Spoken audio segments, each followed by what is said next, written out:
जय श्री गणेश। वक्रतुंड महाकाय सूर्यकोटि समप्रभ निर्विघ्नं कुरु मे देव सर्वकार्येषु सर्वदा। आप सभी सनातनियों का एक बार फिर से स्वागत है। सनातनालय पर प्रयागराज में महाकुंभ मेला लग चुका है। देश और विदेश से लाखों लोग संगम तट पर स्नान के लिए पहुंच रहे हैं। ऐसे में यदि आप भी प्रयागराज जाने की प्लानिंग कर रहे हैं तो आपको यह वीडियो अवश्य देखना चाहिए। आज के इस वीडियो में हम आपको बतलाएंगे कि महाकुंभ में स्नान दान के क्या नियम और विधि है।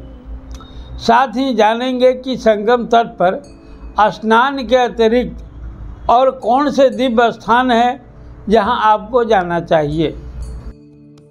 13 जनवरी को पौष पूर्णिमा से महाकुंभ शुरू हो चुका है। महाकुंभ के दौरान कुल 6 शाही स्नान होंगे।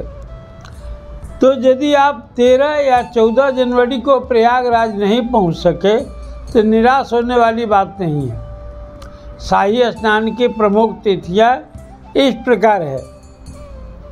13 और 14 के अतिरिक्त 29 जनवरी मौनी अमावस्या के दिन, 3 फरवरी बसंत पंचमी के दिन, 12 फरवरी माघी पूर्णिमा के दिन और 26 फरवरी महाशिवरात्रि के दिन शाही स्नान होना है। शाही स्नान कहने का तात्पर्य साधु सन्यासियों के सामूहिक स्नान से है।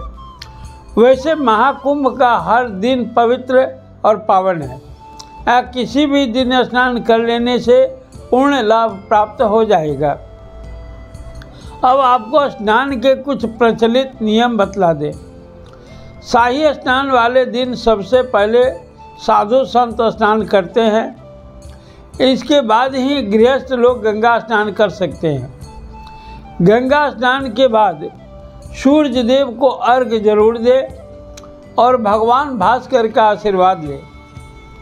गृहस्थ लोगों को गंगा में 5 बार डुबकी लगानी चाहिए। गंगा स्नान के बाद अभावग्रस्तों व दरिद्रों को अन्न, धन, वस्त्र आदि का दान करें। स्नान के बाद दान का बहुत अधिक महत्व होता है।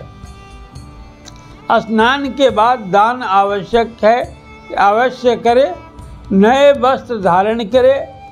स्नान हो जाने के बाद आप महाकुंभ में पहुँचे। साधु महात्माओं को अस्थायी आश्रमों में कथा प्रवचन सुन सकते हैं। साथ ही प्रयागराज के कई तीर्थ स्थलों में भी जा सकते हैं। प्रयागराज पहुँचने के बाद आपको दारागंज दशाश्वमेध घाट अवश्य जाना चाहिए। ऐसी मान्यता है कि 4 वेदों की प्राप्ति के बाद सृष्टि की रचना से पहले ब्रह्मा जी ने प्रयागराज में ही यज्ञ किया था। सृष्टि की प्रथम यज्ञ स्थली होने के कारण ही इसे प्रयाग कहा गया। इस घाट पर धर्मराज युधिष्ठिर ने 10 यज्ञ कराए थे। इसलिए इस घाट को दशाश्वमेध घाट कहा जाता है। नाग वासुकी मंदिर दारागंज के उत्तरी कोने पर अति प्राचीन नाग वासुकी मंदिर स्थित है। इस मंदिर में नागों के राजा वासुकी नाग विराजमान रहते हैं। मान्यता है प्रयागराज आने वाले हर श्रद्धालु और तीर्थयात्री की यात्रा तब तक पूरी नहीं मानी जाती है जब तक कि वह नाग वासुकी का दर्शन न कर ले। पौराणिक कथाओं के अनुसार समुद्र मंथन में देवताओं और असुरों ने नाग वासुकी को सुमेरु पर्वत में लपेटकर उनका प्रयोग समुद्र मंथन के लिए किया था। वही समुद्र मंथन के बाद नागराज वासुकी पूरी तरह लहूलुहान हो गए थे और भगवान विष्णु के कहने पर उन्होंने प्रयागराज में इसी स्थान पर विश्राम किया था और अपने उस देह का त्याग किया था। सरस्वती कूप यमुना तट पर बने किला के अंदर पौराणिक महत्व वाला सरस्वती कूप है। सरस्वती कूप का सौंदर्यीकरण और सुदृढ़ीकरण कराकर इसे सरस्वती कूप कॉरिडोर का रूप दे दिया गया है। यहाँ पर सरस्वती की एक मूर्ति भी है। जहाँ ये भूमिगत जलधारा है, इसे सरस्वती नदी की जलधारा भी कहते हैं। अक्षय वट या कल्पवृक्ष। अक्षय वट की मान्यता समुद्र मंथन से प्राप्त 14 रत्नों में कल्प वृक्ष के अंश के रूप में है। माना जाता है कि इस वृक्ष में ब्रह्मा, विष्णु और महेश निवास करते हैं।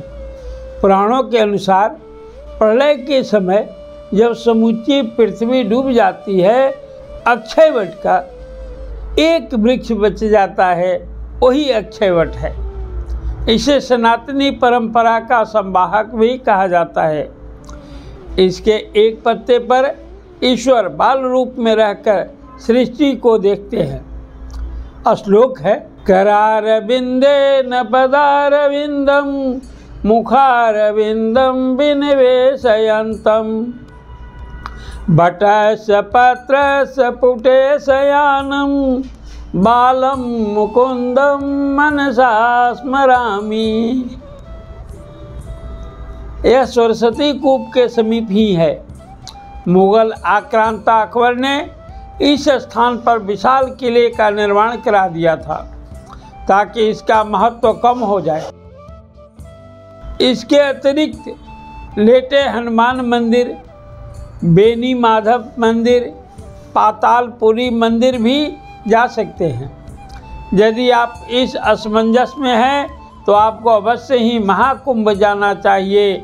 ध्यान रहे, यह 12 वर्षों के बाद लगने वाला पूर्ण कुंभ नहीं, यह 144 वर्षों के बाद लग रहा महाकुंभ है। महाकुंभ केवल प्रयागराज में लगता है।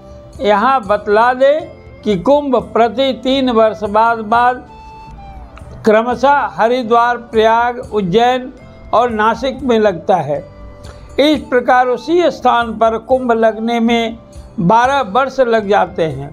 जैसे प्रयागराज का पूर्ण कुंभ अब 12 वर्षों के बाद लगेगा, परंतु 3 वर्ष के बाद उज्जैन में कुंभ मेले का आयोजन होगा।